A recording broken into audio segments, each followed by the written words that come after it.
Greetings! This video has been created to educate the viewer in outsourcing as it relates to management practices today. Outsourcing is defined as subcontracting services and operations to other firms that can perform them cheaper or better. Outsourcing as a standard practice for all types of business is a recent development over the last few decades. Its popularity as an organizational solution has grown because the communication technology that links up organizations' goals and operations has recently improved. One company that relies directly on outsourcing as a means for growth is April. Based out of Poland, where tax benefits prevail, that is compared to other countries in the European Union, April offers IT services to closely surrounding countries in a strategy they call nearshoring, which is essentially outsourcing but in a more nearby and local sense. Because Poland has these comparative tax benefits, and the demand for good and cheap IT consulting is very high, April has been extremely successful. By providing its neighboring and bordering countries' businesses with quality service, April, through its nearshoring strategy, has enabled its own company to increase its turnover by 100% for each of the 4 years it has existed. April has adapted to its business environment like a chameleon and is reaping the benefits of a very solid niche. Therefore, outsourcing can not only be an organizational solution, but also a growth strategy as well. In the food industry, Bloomberg reports that food safety advocates are raising alarms over a decision by the Obama administration to permit chicken processed in China to be sold in the U.S., even after several high-profile incidents of food contamination. In the past, the People's Republic of China has been in the news for unscrupulous business practices used mostly to cut corners on cost, which have resulted in illness and deaths in consumers. With different rules and regulations, or lack of, certain acceptable manufacturing processes in China are considered substandard in other parts of the developed world. Even with all the negativity surrounding China, they are considered the top partner in trade for the U.S. With that in mind, there are reports coming in that the United States Department of Agriculture recently approved China to process chicken for American consumption, which has food safety experts worried. Despite China's reputation for their poor standards pertaining to the growing, raising, and processing of their food, including high levels of avian influenza, the Agriculture Department said that the consumers should know that any processed poultry from China will be produced under equivalent food safety standards and conditions as U.S. poultry. However, no USDA food inspectors will be stationed in China to provide oversight of the chicken processing, raising concerns over how quality standards will be maintained. Of the massive amount of imported food coming to America, the FDA only has the resources to inspect less than 2%. This is a major problem because many nations have less stringent food safety regulations than the United States. Even for the imported chicken from China, Chinese processors won't be required by the USDA to follow point of origin labeling laws because the chicken will already be cooked. This is another huge concern for consumers as there will be no proof where their chicken came from. It will even lead to other problems such as food counterfeiting, something that so far has largely been restricted to fish markets. Not having proper labels also makes it impossible for American consumers to tell if the chicken they want to buy was processed in the U.S. or China, placing a huge burden on families who wish to stay away from foreign foods. And while this decision may save U.S. companies a few dollars in labor, it may ultimately be a bad choice for the consumer. According to the textbook, outsourcing is the process of subcontracting services and operations to other firms that can perform them for cheaper or better. Mike Scanlon is the creator of Born to Sell, which is an online investment tool.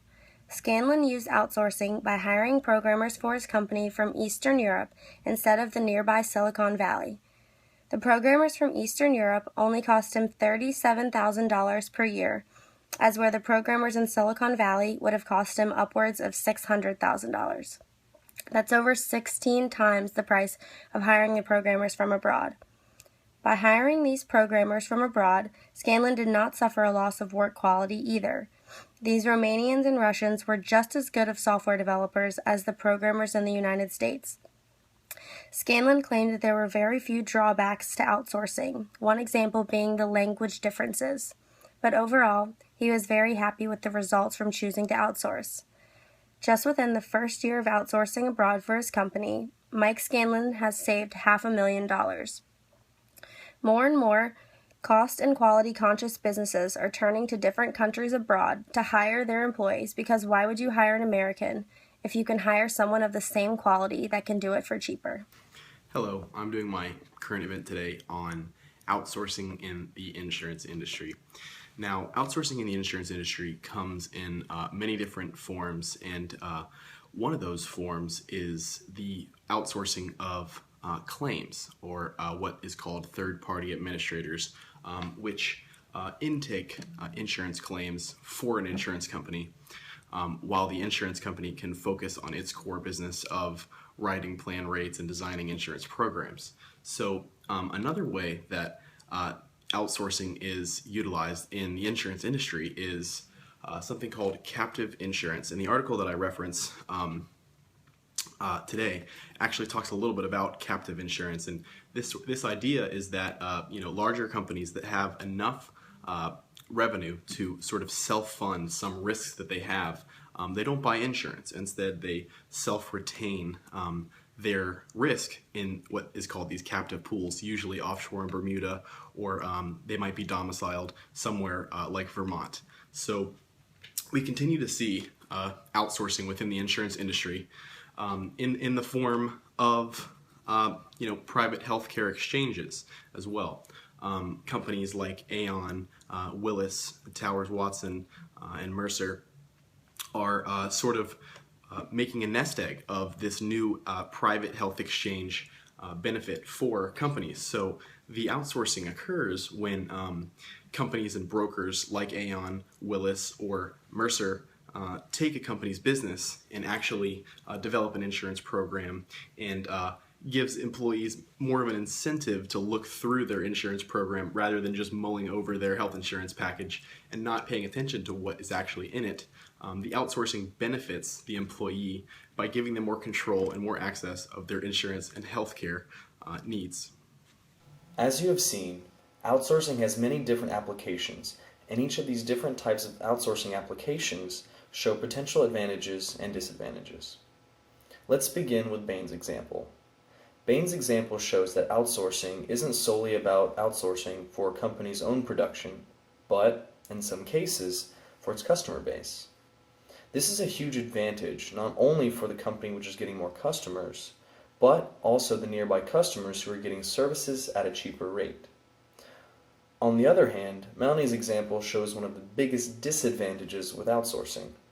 This disadvantage comes in the form of losing control over what the outsourced company can get away with. Different countries around the world have vastly different rules and regulations in regards to what the industry can do, and the home country has very little power to stop this from occurring. If a company outsources, they must be aware of the laws of the land, so to speak. On to Riley's example. Her example demonstrates one of the most basic reasons why companies outsource: their cost. By outsourcing to another country with different labor laws and population strengths, companies are able to get away with what they need done at a fraction of the cost. This is very clearly a huge advantage.